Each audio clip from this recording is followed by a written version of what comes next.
5-7 दिन पहले वो जब बैठे थे तो उन्होंने हम चर्चा में कहा, मैं अस्वस्थ हूं, मैं कुछ देख रहा हूं, मुझे लग रहा है कुछ ना कुछ करना पड़ेगा। ये जो रिपोर्ट्स आ रही हैं इसमें हमको कुछ ना कुछ देखना पड़ेगा। वो देख सकते थे। और मुझे याद है कि उसके 3 दिन बाद पार्लियामेंट बंद हुई और बाद में फिर जनता कर्फ्यू, और जनता कर्फ्यू के बाद बोल्ड और टाइमली डिसीजन लॉकडाउन का लगा करके देश की 130 करोड़ जनता को बचाने का काम किया। उस समय हमारे पास 1500 पर डे टेस्टिंग कैपेसिटी थी, 1500। एनआईवी पुणे में, national institute of virology Pune में लैब थी। आपके यहां लखनऊ से भी पहले वहां जाता था और वहां से टेस्ट होकर के चौथे 5वें दिन आता था, तब पता चलता था।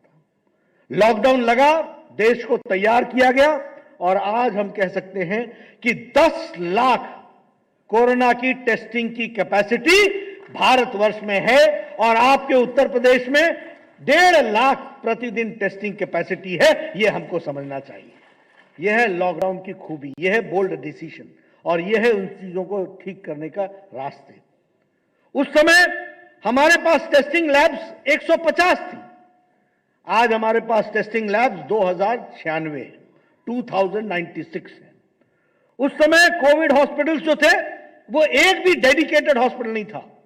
आज 1500, 1550 यानी 1543 हमारे पास कोविड के हॉस्पिटल्स हैं। उसी तरीके से उस समय वेंटिलेटर एक भी भारत में नहीं बनता था। आज 3 लाख वेंटिलेटर आत्मनिर्भर भारत में बन रहे हैं। उस समय पर्सनल प्रोटेक्शन इक्विपमेंट बाहर से आता था, आज 5 लाख पर्सनल प्रोटेक्शन इक्विपमेंट प्रतिदिन बन रहे हैं। यह कोविड में भारत को तैयार करने का काम प्रधानमंत्री मोदी जी ने किया। ये छोटी घटना नहीं है। और देखिए, नेतृत्व ऐसा कि लाल बहादुर शास्त्री जी के बाद अगर किसी की बात किसी ने सुनी इस लेटर और स्पिरिट में, तो वो नरेंद्र मोदी जी की बात सारे भारत ने एक साथ सुनी। और यह कोविड की लड़ाई में हम लोग सब कुछ साथ होकर के लड़े, ये हमको मालूम है। ये दीगर बात है कि कांग्रेस के लोगों को लगा लॉकडाउन क्यों लगाया, जब लगाया तो लॉकडाउन क्यों उठाया। ये बेचारे ऐसे ना कि सूरज क्यों उगा, अब अस्त क्यों हो गया। ये राजनीति का स्तर हो गया है। लेकिन इस लॉकडाउन के माध्यम से जो देश को दिशा दी गई, और इतना ही नहीं, लॉकडाउन लगा, 1,70,000 करोड़ रुपए का प्रधानमंत्री गरीब कल्याण पैकेज मोदी जी ने दिया। 80 करोड़ की जनता को मार्च महीने से लेकर के दीपावली और छठ तक 5 किलो चावल, 5 किलो गेहूं, 1 किलो दाल प्रति व्यक्ति खिलाने का काम किया ताकि उनको अनाज की कोई कमी ना हो।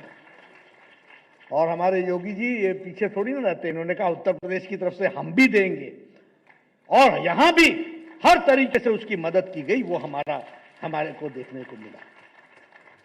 देखिए देश कैसे नेतृत्व में बदलता है। एक समय में एक प्रधानमंत्री कहते थे कि हम 1 रुपया भेजते हैं तो 85 पैसे रास्ते में घिस जाते हैं। जो हाथ लगाता है नोट को वो उसमें से निकाल लेता है और 15 पैसा पहुंचता है। और यह जो लोग डिजिटल इंडिया को क्रिटिसाइज करते थे, वही कोरोना में मोदी जी ने न पोस्टमैन, न पोस्ट ऑफिस, न बैंक, सीधे सीधे 20 करोड़ बहनों के खाते में 500-500 रुपए 3 महीने के लिए 1500 रुपए पहुंचा दिए। यह हमको ध्यान में रखना चाहिए। और उसी तरीके से दिव्यांगजनों के लिए, बुजुर्गों के लिए, ओल्ड एज पेंशन वालों के लिए, हमारे विधवाओं के लिए, उनके लिए भी 1-1 हजार रुपए 3 महीने पहुंचाने का इंतजाम किया। ये बदलता भारत है, ये सशक्तिकरण का भारत है। और इसलिए जब कभी गुजरात के चुनाव आए, उत्तर प्रदेश के चुनाव आए या रेटिंग हो, तो उसमें सबसे ऊपर अव्वल दर्जे पर भारतीय जनता पार्टी के हमारे मोदी जी, हमारे योगी जी आते हैं। इस बात को हमको समझना चाहिए। ये आत्मनिर्भर भारत, जब आत्मनिर्भर भारत का बात आई तो कांग्रेस बोली ये क्या भला है। अरे तुमने तो निर्भर भारत बनाया हुआ था, तुमको क्या मालूम आत्मनिर्भर क्या होता है। ये तो आत्मनिर्भर भारत तो प्रधानमंत्री मोदी जी ने बनाया। 20 लाख करोड़ रुपए इस पर इन्वेस्ट होंगे, 1 लाख करोड़ रुपए किसानों पर खर्च होगा।